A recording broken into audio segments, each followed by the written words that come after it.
ได้เวลาพาน้องหมาน้อยจอมซนออกมาเล่นกันแล้วมาเล่นกันแล้วเล่นกันแล้ว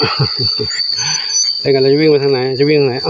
เอาคนละทางพอวิ่งคนละทางติดแล้ววิ่งคนละทางไม่ได้ลูกบรรยากาศมาในป่า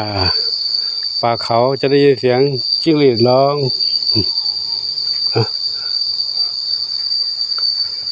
แบบนี้นะเป็นธรรมชาติถ้าอยู่ในชุมชนเมืองจะไม่ทราบจะไม่ได้ยินเสียงแบบนี้นะนี่อยู่ในป่าแล้วก็เราเพิ่งเล่นกันนะให้เพื่อนฉี่ก่อนเพื่อนกำลังจะฉี่ตรงนี้เจ้าเหมียวบุญนำก็มาด้วยเหมียวบุญนำมาด้วยเหมียวบุญนำก็จะเดินตามหลวงปู่มาตลอดแล้วมาดูเล่นตรงไหนกันเร็วเล่นด้วยกันน้องบุญนำพาน้องๆเนี่ยหน่อยน้องหมาเล่นหน่อยลูกมาเข้ามาในบ้านน้องเหมียวนี่ปู่จะทำงานในนี้ลูกปู่ทำงานในนี้เลย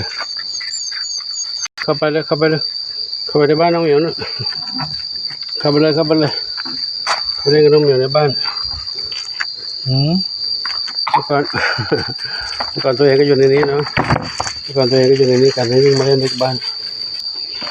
เอาเข้าไปเล่นกับแมวเหมียวคนละทางไปคนละทางพันขาโต๊ะแล้วเดี๋ยวก่อนหลวงปู่แก้ก่อนลูกมานี่ก่อนนี่เล่นกันสนุกเลยเพื่อนกันแมวเหมียวก็เพื่อนกันลูกเป็นเหมียวในบ้านนี้เหมียวตัวเล็กเหมียวน้อยอยู่เล่นทุ่นแรงมาไม่ไหวมาแรงเยอะมาตัวใหญ่ขึ้นทุกวันตัวเร็วกินเยอะเมื่อเช้าก็กินหมดไปหลายห่อแล้วอาหารเปียกคลุกข้าวลิตรหนึ่งอาหารเปียก2 ซอง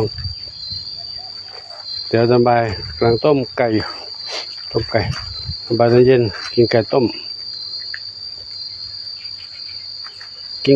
คลุกกับข้าวสุกหุงข้าวแล้วเนาะ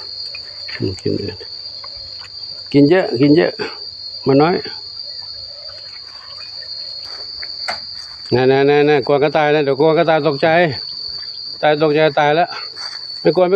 นู้นกระต่ายวิ่งตกใจตายแล้วแมว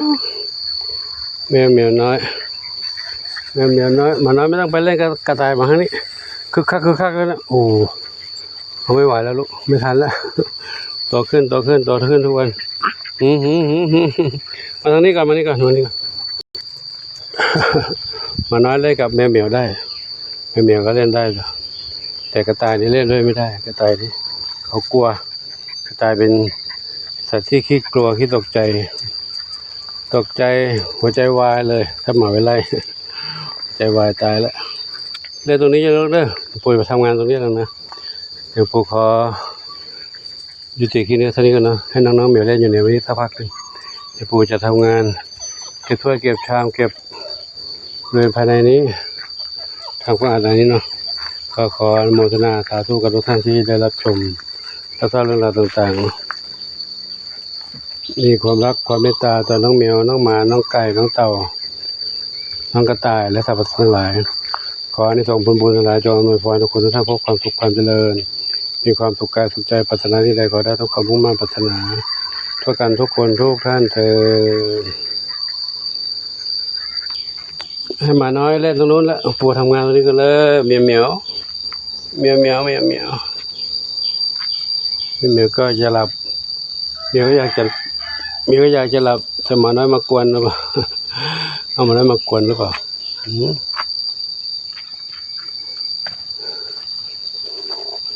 เก็บกวาดเก็บทำตรงนั้นตรงนี้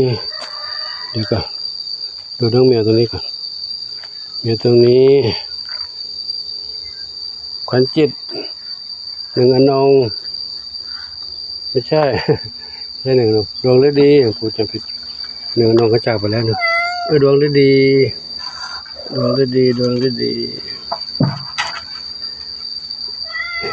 เฮงอยู่กับดวงฤดีตรงนี้ดวงฤดีขวัญจิตส้มขาวใหญ่หนึ่งเดียว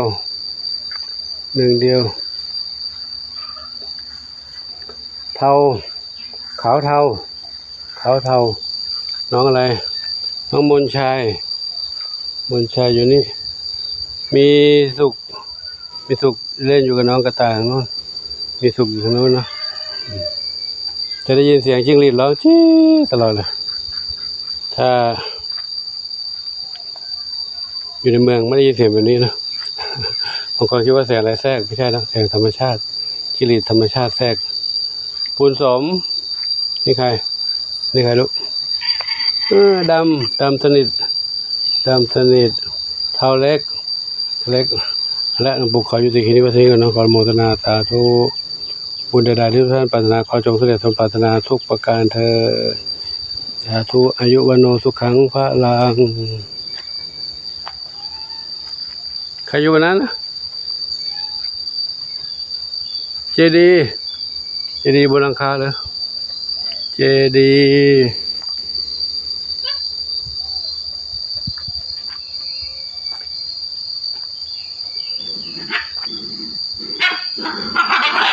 เป็นไง เล่นด้วยกันดีไหมลูกเพื่อนกันก็เล่นด้วยกันเล่นกับน้องเต่าไหมน้องเต่าอยู่นี่เต่าทองน้องมีบุญเต่าทองน้องมีบุญ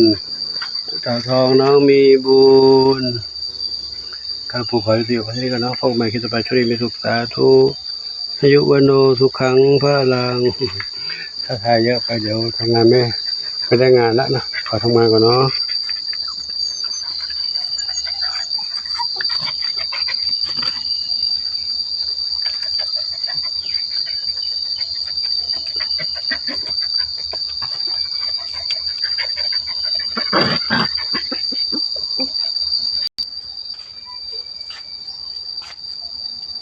น้ำเพชร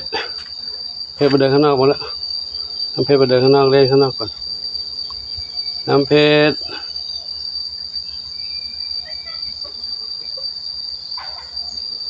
ปู่เก็บถ้วยเก็บกระบะทรายในบ้านให้น้ำเพชรกับปู่ฝ้ายมาเดินเล่นข้างนอกก่อนนะบ้านจะได้ทำงานสะอาดได้นะไม่ต้องเข้าไปแล้วเขาโยปู่ทำงานก่อนลูกเอามาเล่นข้างนอกได้ไหมข้างนอกก่อนเร็วปู่เก็บว่างก่อนเดี๋ยวมาแล้วมาข้างนอกนี่มานอกนี่ไปเล่นกับนู่นไปเล่นน้ำเพชรข้างนอกนั่นไปละเนาะ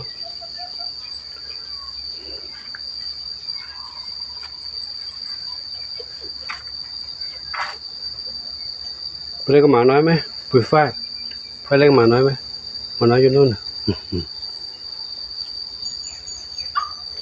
น้ำเพชรไม่เล่นกับปุ๋ยฝ้ายเล่นคนวิ่งคนละทางน้ำเพชรเรื่องนี้นะหนุนเพื่อนอยู่นะเล่นกับกระต่ายก็ได้เนาะมันเป็นเล่นกับเพื่อนแล้วจุบกันกวนกันทำไมน้องขวัญจิตกับน้ำเพชรเป็นผู้ชายหนุ่มรอขวัญจิตเป็นสาวน้อยนี่มนชัยผู้ชาย